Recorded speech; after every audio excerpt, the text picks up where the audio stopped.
Ce jour-là, je n'aurais jamais pensé être réveillé dans de telles conditions. L'alerte sonore se sont dissonants. Ne venait ni du réseau sanitaire ni du système de mise à jour de mon caisson. C'était un son nouveau, régulier et désagréable. Un signal qui semblait venir de plus loin que les murs. Mon caisson, mon appartement, si on peut encore appeler ça ainsi, s'illumina de l'intérieur. Baigné d'une lumière blanche artificielle, l'interface s'activa seule, comme si elle avait attendu ce moment. Et au-dessus de mon lit s'affichèrent ces mots, froids, presque cliniques, citoyen Vladimir Russell. Sélectionné pour évaluation initiale, programme Val, 457, Nouvelle Terre. Je suis resté figé. J'ai cru d'abord à une erreur, puis j'ai pensé à une mauvaise blague d'un collègue. Mais non, c'était bien réel. Val 457. Même le nom sonnait comme une légende. Une planète distante, inhabitable pour l'instant, mais cible de toutes les projections. Les rumeurs parlent de conditions potentiellement viables, de missions d'observation, de premiers convois. Mais pour nous ici, sur cette terre trop fatiguée, c'était surtout un mot qu'on utilisait quand on voulait rêver.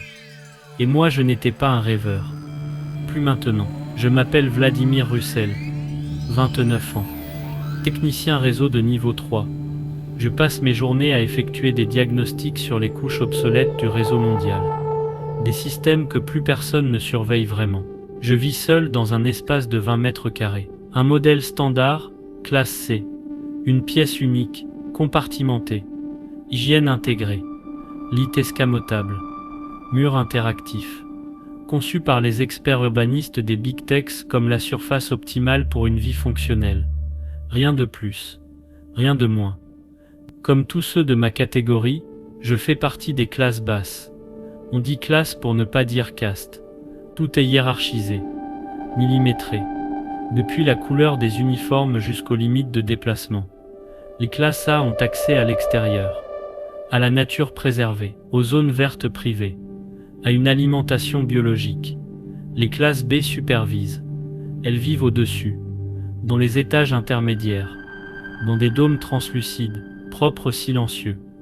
Et nous sommes en bas, enfoncés dans les strates grises des mégastructures, où le béton remplace le ciel, et où le silence est parfois notre seule intimité. Le ciel, je l'ai vu, oui, mais jamais sans un cadre de béton autour, jamais sans tour, balcon, conduite d'évacuation, ou dôme vitré réservé aux plus fortunés.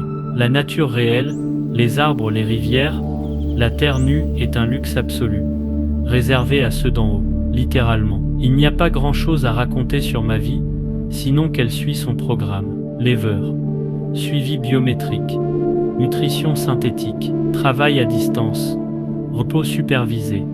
Rien ne dépasse, rien ne vibre, juste une ligne droite, sans relief. Parfois je me demande pourquoi nous sommes encore là, dans un monde où les machines construisent les machines, où les algorithmes régulent tout, produisent tout, corrigent tout, nous les humains. À quoi servons-nous encore? Certains disent qu'on maintient une forme de présence biologique, un équilibre, un vestige. D'autres pensent que nos émotions, nos intuitions sont encore inquantifiables, donc précieuses. Mais la vérité c'est que la plupart d'entre nous servent de tampon, main-d'œuvre d'appoint, outils d'observation, unités de test.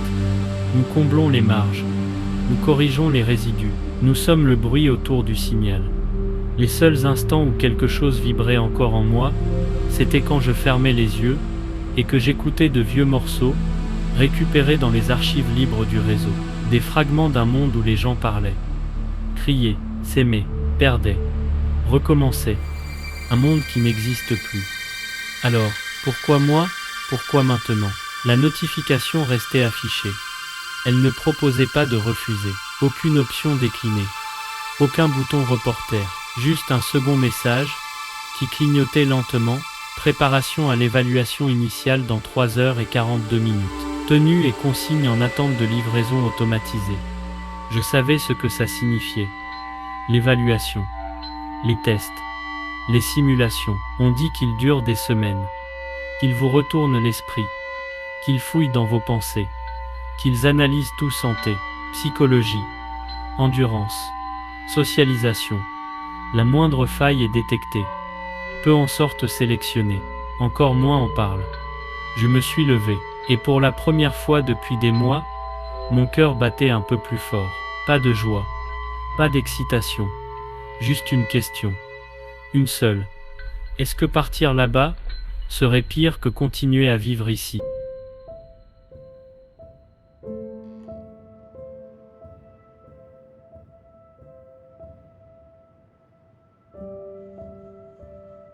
Les agents étaient déjà sur le palier. Pas le choix. Un méga drone de la Corporation spatiale de l'Alliance mondiale m'attendait là juste devant mon immeuble.